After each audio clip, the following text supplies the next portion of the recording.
إنا نحن نزلنا الذكر وإنا له لحافظون.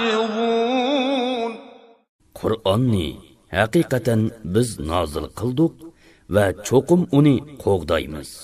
Bismillahirrahmanirrahim. Assalomu alaykum va rahmatullohi va barakatuh. Hurmatli o'rgangich qarindoshlar, darsimizni oxirini davomlashtiramiz. Bismillah.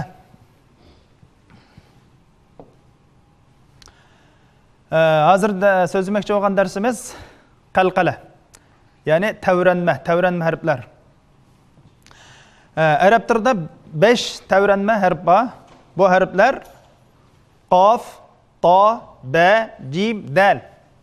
Yani bu harflarni yig'inchoqlab, tuvandagi kalimaga yig'inchoqlaymiz. Qutubu jadd. Yani qutubu jadd degan jumladagi qof, to, ba, jim, dal. Mush 5 harf tavranma harflari, ya'ni qalqala harflari deb ataladi. Unda bo'lsa bu qalqala, ya'ni tavranma degan nima degan gap desanglar, mushu harflarni talaffuz qilgan chog'imizda, ya'ni mush harflar sakinlik vaqtda, mush harflarni talaffuz qilgan chog'imizda, mush harflarningki chiqish o'rinlarining, ya'ni mahrajlarining tavrinishi.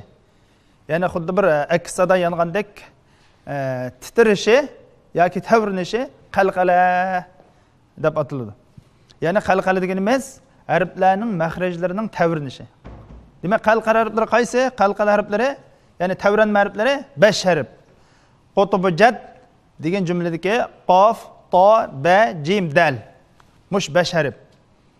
Unda bo'lsa buning misollarini bir ko'rib baqaylik. Misollari, masalan, qofningki misollari, masalan, qof mayada sukunlik keldi.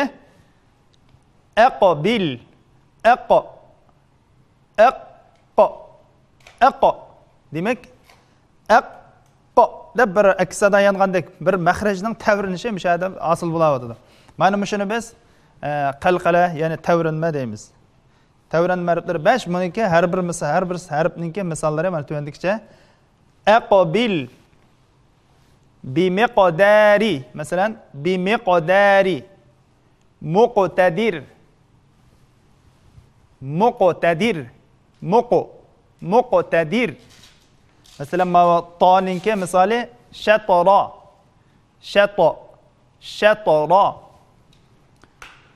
Biqita'in, masalan, biqita'in, biqita'in. Yut'imuni, yut'imuni. Ba'ning misoli sabahan, sabahan, sabhan desak xato.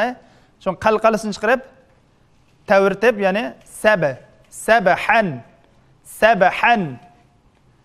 Qiblatan, qiblah, qiblah.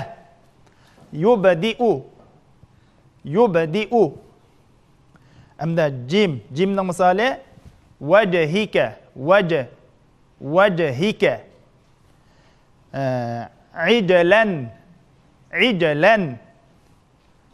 Tujzawna, tujzawna, tujzawna. Mana shunga o'xshash qalqala qilamiz. Dalning misoli washadadana, dada, washadadana. Sidra, sidra. Yudarika, yudarika. Mana shunga o'xshash harflarning mahrajlarini tavritishni biz qalqala deymiz. Bu tavranma degan ma'noda tavran harflari 5: qof, to, ba, jim, dal. Qalqalaga doir darsimiz mishada oxirlashdi. Keyingi darsimizda ko'rishaylik.